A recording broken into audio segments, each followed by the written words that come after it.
ഞാൻ Nusrat, 4th offline ബാച്ചിലെ ആ, student ആണ്. ഞാൻ EFTയിൽ വന്നത് തന്നെ ഫേസ്ബുക്ക് വഴി കണ്ടിട്ടാണ്. അപ്പൊ എനിക്ക് ആ, ഭയങ്കര ഡിപ്രഷനും പിന്നെ അതിനെ തുടർന്ന് ഭയങ്കര മൈഗ്രെയിനും ഒക്കെ ആയിട്ടാണ് ഞാൻ ഇതിൽ വന്നത്. അങ്ങനെ യാദൃശ്ചികമായിട്ടാണ് ഫേസ്ബുക്കിൽ അത് കണ്ടതും സാറിന്റെ മോർണിംഗ് ക്ലാസ്സിൽ പങ്കെടുത്തതും. ഒരു മാസത്തോളം ഞാൻ ആ ക്ലാസ് കേട്ട്. സാറിന് അറിയില്ല, 3 വർഷം ഞാൻ എന്റെ വീട്ടിൽ നിന്ന് പുറത്തിറങ്ങാതെ കഴിഞ്ഞിരുന്ന ആളാണ്. വീടിന്റെ അടുക്കള, ബെഡ്റൂം, ഇതായിരുന്നു എന്റെ ലോകം. വേറെ ഒന്നുമില്ല. ഇത്രയേ ഉള്ളൂ എന്റെ ജീവിതം. അപ്പൊ ഈ ഒരു മാസം സാറിന്റെ ക്ലാസ് കേട്ടിട്ട് ഞാൻ മുറ്റത്തേക്ക് ഒരു പ്രാവശ്യം ഇറങ്ങിയപ്പോ എന്റെ മോൻ ചോദിച്ചു, ഉമ്മ ഇവിടേക്കൊക്കെ വരുമോന്ന് ചോദിച്ചിട്ട്. മക്കൾക്ക് പോലും അത്ഭുതമായിരുന്നു.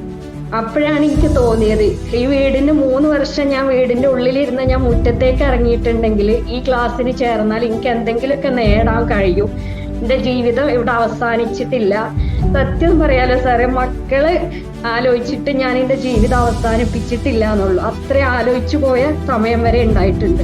പക്ഷെ ഇപ്പൊ അൽഹംദുലില്ലാ, എത്ര നന്ദി പറഞ്ഞാലും തീരൂല. സാറിന്റെ ഫസ്റ്റ് ക്ലാസ് കഴിഞ്ഞ അവിടെ നിന്ന് ഇങ്ങോട്ട് ഞാൻ മൈഗ്രെയിന് ഗുളിക കഴിച്ചിട്ടില്ല. ഇത്രയായിട്ട് 3-4 മാസമായിട്ട് ഞാൻ ഗുളിക കഴിച്ചിട്ടില്ല. ഞാൻ എന്റെ 9ാം ക്ലാസ് തൊട്ട്, ഞാൻ 14ാമത്തെ വയസ്സ് തൊട്ട് ഞാൻ മൈഗ്രെയിന് ഗുളിക കഴിക്കുന്ന ആളാണ്. ഇപ്പൊ എനിക്ക് 42 വയസ്സായി. ആദ്യമായിട്ടാണ് എന്റെ ജീവിതത്തിൽ 4 മാസത്തോളൊക്കെ ഞാൻ മരുന്ന് കഴിക്കാതെ, ഒരു ഗുളികയും കഴിക്കാണ്ട് ഞാൻ ഇങ്ങനെ കഴിയുന്നത്. മൈഗ്രെയിൻ മാറി കിട്ടി, അൽഹംദുലില്ലാ, അതിന് വലിയൊരു താങ്ക്സ്. പിന്നെ എനിക്ക് വലിയൊരു ആഗ്രഹമായിരുന്നു എന്തെങ്കിലും ഒരു ജോലി, സ്വന്തമായിട്ടൊരു ജോലി വേണമെന്ന്.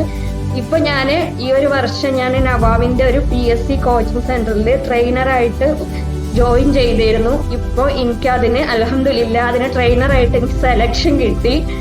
ഇപ്പൊ ഞാൻ എങ്ങനെ നന്ദി പറയണ്ടേന്ന് അറിയില്ല.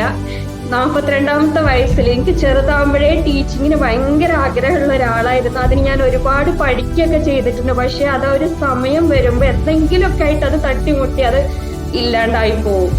അത് കോഴ്സിന് ചേരാൻ പറ്റാതെ അല്ലെങ്കിൽ എക്സാം എഴുതാൻ പറ്റാതെ ഒക്കെ. ഇപ്പോ എനിക്ക് നല്ല വിശ്വാസമുണ്ട്, EFTയിൽ വന്നതുകൊണ്ടാണ് എനിക്കത് മുഴുവനാക്കാൻ പറ്റിയത്. എനിക്ക് ഇങ്ങനെ ഒരു ട്രെയിനറായിട്ട് പോസ്റ്റ് കിട്ടിയത്. അതിന് ഒരുപാട് താങ്ക്സ്. സാറിനോട് എത്ര നന്ദി പറഞ്ഞാലും തീരില്ല.